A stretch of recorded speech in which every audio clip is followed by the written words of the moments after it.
휴일인데도 불구하고 확진 환자가 7천 명을 훌쩍 넘겼습니다. 우세종으로 자리 잡은 오미크론의 영향 때문으로 보이는데요. 높은 전파력과 상대적으로 낮은 위험도에 맞춰서 방역 대책을 완전히 바꿔야 한다는 목소리가 나오고 있습니다. 류재복 해설위원과 함께 더 자세한 내용 알아보겠습니다. 어서 오세요. 네, 먼저 지난주 확진 환자 가운데 오미크론 변이 감염률이 47%를 기록했습니다. 네. 이번 주면 우세종이 될 것으로 보고 계시나요?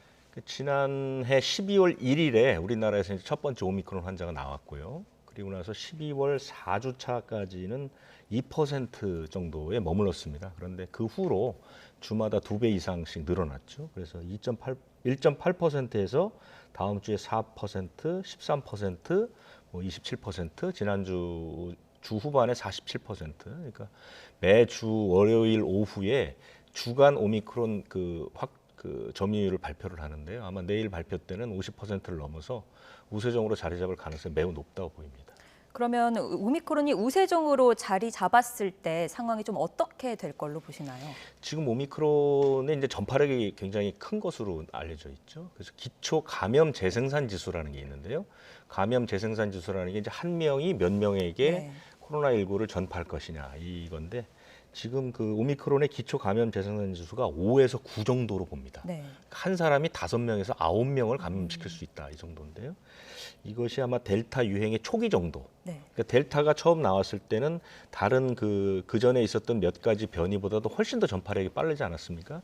그때 이제 5 정도가 나왔는데 그거보다도 크게는 2배까지도 빠르다 이렇게 볼 수 있거든요. 그러니까 확진 환자의 수가 기하급수적으로 늘어날 것으로 보입니다. 그래서 오늘은 대개 휴일 효과라고 해서 확진 환자가 한 30%가량 줄거든요. 평일에 비해서. 그런데도 불구하고 7,600명이라는 것은 다음 주에는 10,000명 가까이 갈 수 있고 이것이 이제 설 연휴 정도가 끝나면 오미크론의 점유율이 한 90%까지 가게 되면 지금 뭐 예상으로는 2만 명에서 10만 명 하루 확진 환자가 그렇습니다.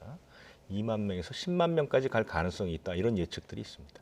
그 감염률이 오미크론이 90% 정도가 되는 시기는 대략적으로 어느 정도로 전망이 나오고 있나요? 지금 80에서 90% 정도는 뭐 멀지 않고요. 설 연휴가 끝난 정도. 그렇게 되면 한 90%를 차지하고요. 2월 중순이 되면 아마 우리나라에서 확진 판정을 받는 그 바이러스는 다 오미크론이 될 수가 있습니다. 원래 이제 이 변이 바이러스라는 것은 우세종이 나오게 되면 그 전에 있었던 이른바 열세 종들은 소멸해 버립니다. 그러니까 우리가 처음에 지난 2020년 1월에 우리나라에 이제 1월 20일에 첫 환자 나왔을 때 그때 나왔던 바이러스의 타입과 지금 오미크론의 타입은 완전히 다르고요.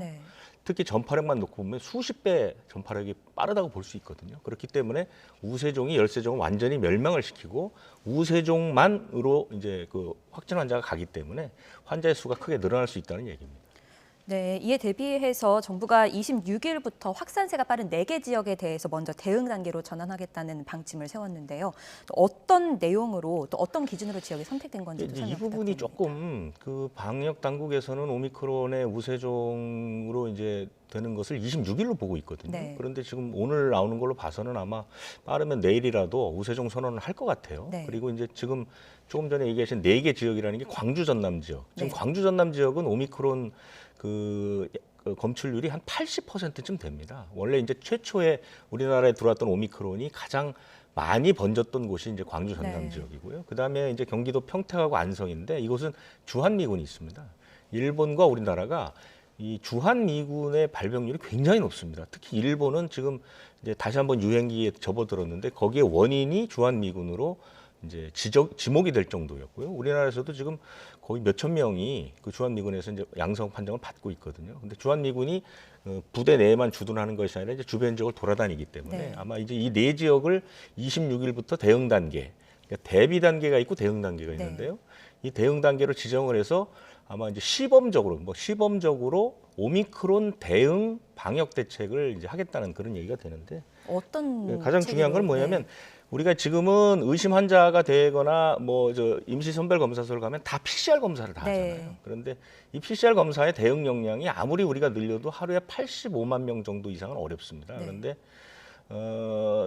하루에 100만 명 이상 검사를 받을 가능성이 높거든요. 그렇게 되기 때문에 임시 선별 검사소에 가서 고위험군이라고 해서 4개의 부류가 있습니다. 4개의 고위험군 부류가 뭐냐면 첫 번째가 밀접 접촉한 사람, 네. 확진 환자와 두 번째가 60살 이상, 그다음에 의사가 이분은 PCR 검사를 해야 되겠다라고 네. 소견을 보인 분, 그다음에 이제 신속 항원 검사라고 해서 간이 검사 키트에서 양성 받은 사람.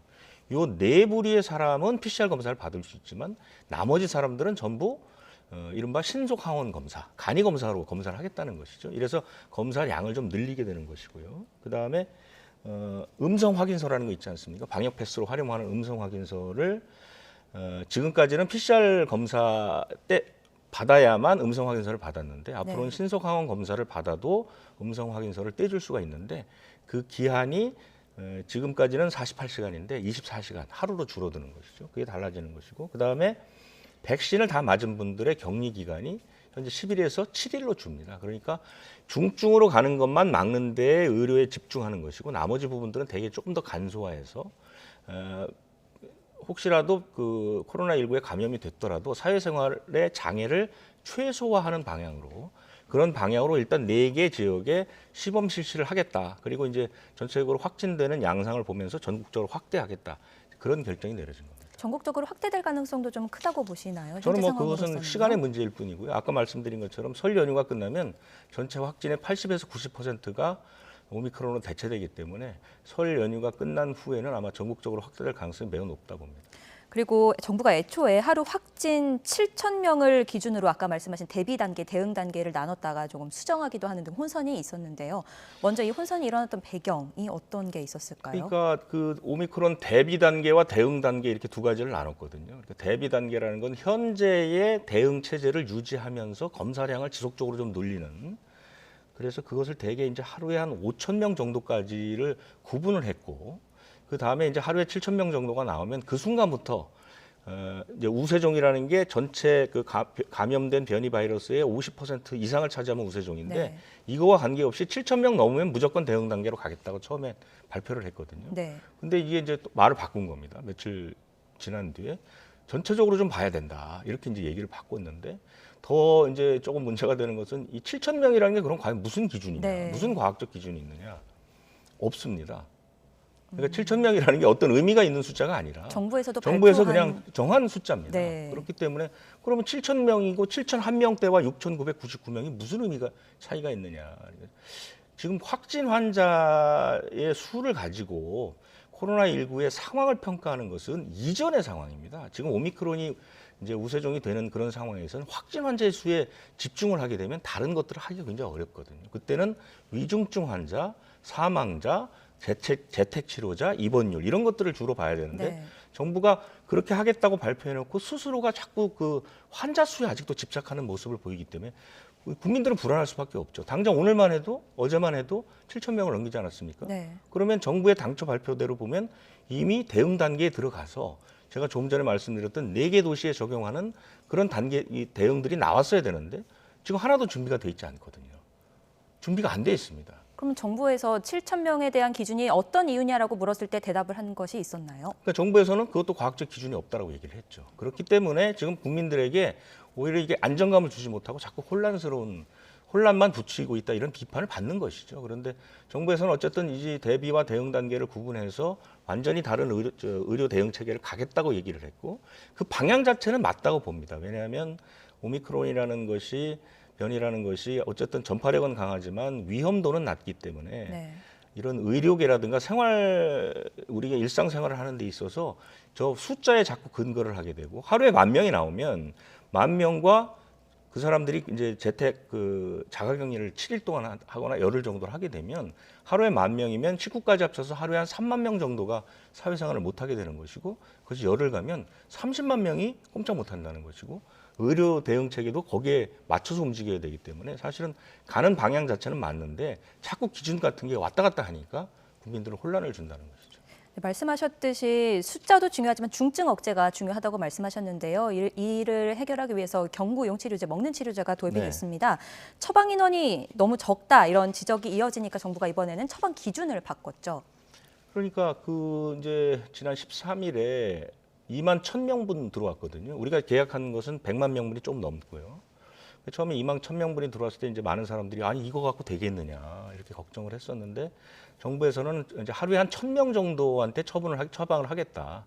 그 대상은 뭐냐면 재택 치료하는 분들 가운데 증상이 초기에 나타난 그런 분들이라든가 생활치료센터에 계신 분들. 그러니까 이 먹는 치료제라는 게 증상 초기에서 닷새 안에 먹어야만 효과를 거둘 수 있는 것이거든요. 중증으로 가는 걸 막는 거니까. 그랬는데 실제로 현장에서 그 투약을 해보니까 지금 일주일 동안 투약하는 인원이 109명밖에 안 된다. 네. 왜 이렇게 적느냐 보니까 이 같이 먹어서 안 되는 의약품이 28가지나 됩니다. 굉장히 많습니다. 네. 이게 무슨 뜻이냐면 이 약과 기존에 드시고 계신 약 중에 28개 가운데 하나를 같이 먹게 되면 효과가 떨어지거나 예상하지 못하는 부작용이 나타날 수 있기 때문에 그 약과는 같이 먹으면 안 되는 게 네. 많은 건데 대개 이 대상이 지금 65살에 그 아무래도 이제 그 기저질환이 갖고 계신 분들이 많이 드시다 보니까 오미크론을 섣불리 드시기가 좀 어려운 분들이 많은 거죠. 그래서 이제 먹는 사람들이 굉장히 적고 특히 신장과 간 쪽에 안 좋을 수가 있어서 이런 부분들이 굉장히 제한적으로 가고 있거든요.